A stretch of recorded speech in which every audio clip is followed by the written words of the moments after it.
नमस्कार। आज की इस एनिमेटेड पेशकश में हम सीधे चलेंगे एक ऐसी सच्ची कहानी की तरफ जो खुफिया मिशंस, बेहद साहस और शानदार युद्ध नीति की एक अनोखी मिसाल है। सोर्स मटेरियल पर आधारित इन घटनाओं को इस एनिमेटेड फॉर्मेट के जरिए समझना बहुत ही रोचक होने वाला है। तो चलिए बिना किसी देरी के सीधे शुरू करते हैं। आइए कहानी की शुरुआत सीधे एक्शन के बीचों बीच से करते हैं। मार्च 2004 का वक्त, श्रीनगर की बर्फीली पहाड़ियां और वहां एक लकड़ी का कैबिन। यहां दो खतरनाक आतंकी अबू तरारा और अबू सनजर अपनी AK-47 लोड कर रहे हैं। उन्हें अपने ही तीसरे साथी इफ्तिकार पर गहरा शक हो गया है। माहौल में इतनी टेंशन है कि बस उसे साफ महसूस किया जा सकता है। जैसे ही इफ्तिखार कहवा चाय की ट्रेल लेकर अंदर आता है, साजर तुरंत अपनी राइफल उस पर तान देता है। और तभी तरारा एक बेहद ठंडा और खतरनाक सवाल पूछता है। वो कहता है, इफ्तिखार, मैं आखिरी बार पूछूंगी, तुम कौन हो? सोचने वाली बात है कि इस एक सवाल पर वहां सबकी सांसें थमसी गई होंगी। पर इफ्तिखार बिल्कुल नहीं घबराता। वो बड़े आराम से ट्रे नीचे रखता है, अपने हाथ ऊपर करता है और तारा की आंखों में सीधे देखते हुए बिना किसी डर के कहता है, मैंने अपनी पूरी कहानी बताई थी। अगर फिर भी विश्वास नहीं है तो मुझे अभी गोली मार दो। ये एक बेहद खतरनाक दांव था, एक ऐसा ब्लफ जिसमें जान जाना तय लग रहा था। आइए इस सीक्वेंस को समझते हैं। तारा हाँ में सिर हिलाता है और सज्जार अपनी बंदूक नीचे कर लेता है। जैसे ही दोनों आतंकी अपनी चाय उठाने के लिए घूमते हैं और उनका ध्यान भटकता है, इफ्तिखार तुरंत अपना बड़ा सा शॉल हटाता है, छिपी हुई पिस्टल निकालता है और सीधे फायर कर देता है। सिर्फ एक पल की चूक और इफ्तिखार ने दोनों की छाती के आर पार गोलियां चला दी। इसी के साथ एक बेहद टेंस 2 हफ्ते लंबा अंडरकवर मिशन तुरंत अपने अंजाम तक पहुंच जाता है। तो अब आते हैं इस कहानी के पहले भाग पर, the making of a soldier, यानी कैसे एक इंजीनियरिंग स्टूडेंट एक एलीट कमांडो बन गया।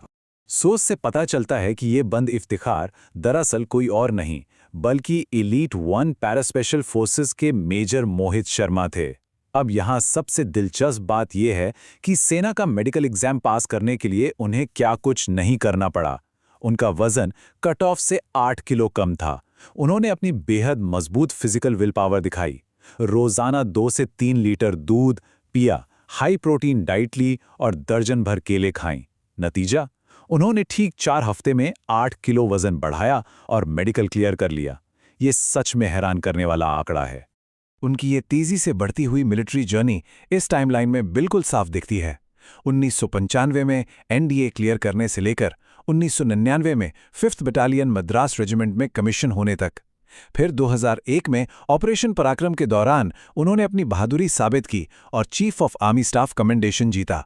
और आखिरकार 2003 में उन्होंने स्पेशल फोर्सेस की मरून बेरे पहनने का अपना सबसे बड़ा सपना पूरा किया। चलिए आगे बढ़ते हैं अगले हिस्से पर, द अंडरकवर मास्टरमाइंड, यानी हिजबुल मुजाहिदीन में उनकी एंट्री कैसे हुई। इसके लिए हमें वापस 2004 चलना होगा। उन आतंकियों के बेहद करीब पहुंचने के लिए मेजर शर्मा ने अपनी पूरी फिजिकल आइडेंटिटी ही बदल दी थी। इस एनिमेटेड स्लाइड में दोनों के बीच का अंतर साफ दिखता है।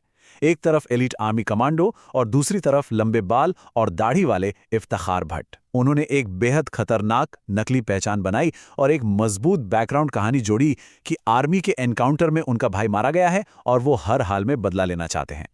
और इस अंडरकवर ऑपरेशन के नतीजे बेहद शानदार रहे हैं। उन आतंकियों के बीच ठीक 2 हफ्ते रहकर उन्होंने विश्वास जीतने के लिए एक आर्मी चेकपोस्ट पर हमला करने का नकली प्लान भी उनके सामने पेश किया। उन टारगेट्स को खत्म करने से पहले उन्होंने दुश्मन के आपस में काम करने के तरीके, जमीन के नीचे छिपे उनके सेफ हाउसेज और हथियारों के खुफिया अड्डों की बेहद अहम जानकारी इकट्ठा कर ली। ये सब कुछ उन्होंने सीधे दुश्मन के गढ़ में बैठकर किया था। अब समय है कहानी के तीसरे और आखिरी पड़ाव का, द फाइनल ऑपरेशन, मार्च 2009, कुपवाड़ा का हेफ्रूडा फॉरेस्ट। इस समय तक मेजर शर्मा की शादी हो चुकी थी और वो एक स्पेशल फोर्सेस इंस्ट्रक्टर बन चुके थे। लेकिन जब जरूरत आई तो उन्हें एक बड़ी घुसपैठ को रोकने के लिए कुपवाड़ा के घने हपरूदा जंगल में इंटरसेप्शन के लिए भेजा गया। एक अनजान गिनती के हेविली आर्म दुश्मनों के सामने शर्मा ने बेहद शैतानी दिमाग लगाया। उन्होंने अपने 25 जवानों की टीम को 8-8 लोगों की 3 अलग-अलग टुकड़ियों में बांट दिया। स्क्वाड 1 उनके अपने नेतृत्व में सीधा आगे बढ़ा। स्क्वाड 2 को चोटी पर हाई ग्राउंड कवर के लिए भेजा गया और स्क्वाड 3 को दूसरी दिशा से घेरने के लिए निकल दिया गया। टेंशन तब अचानक बढ़ जाती है जब बर्फ में पैरों के निशान मिलते हैं।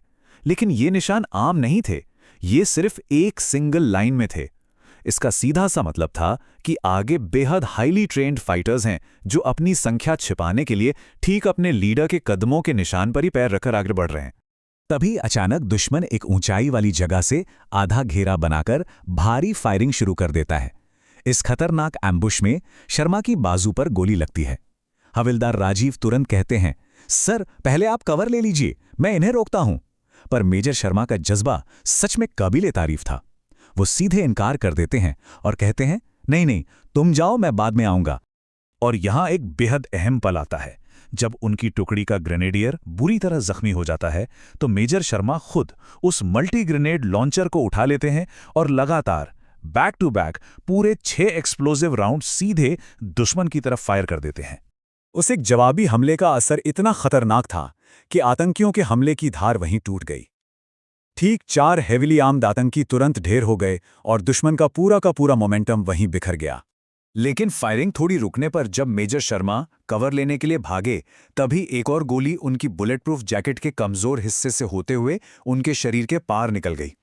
बुरी तरह घायल और एक पेड़ के सहारे लगे होने के बावजूद उनका डर से कोई नाता नहीं था। उन्होंने वहां ये बेहद रोंगटे खड़े कर देने वाले शब्द कहे, मैं ठीक हूं राजीव, ये छोटी सी चोट है, तुम उन पर गोलियां चलाते रहो, एक भी आतंकी बचकर भागना नहीं चाहिए। अब आते हैं इस चर्चा के आखिरी भाग पर, इमॉर्टल सैक्रिफाइस और हैफ्रूडा ऑपरेशन का अंजाम। उस दिन शाम करीब 4 बजे जब फायरिंग थोड़ी शांत हुई तो मेजर शर्मा को वहां से निकाला गया।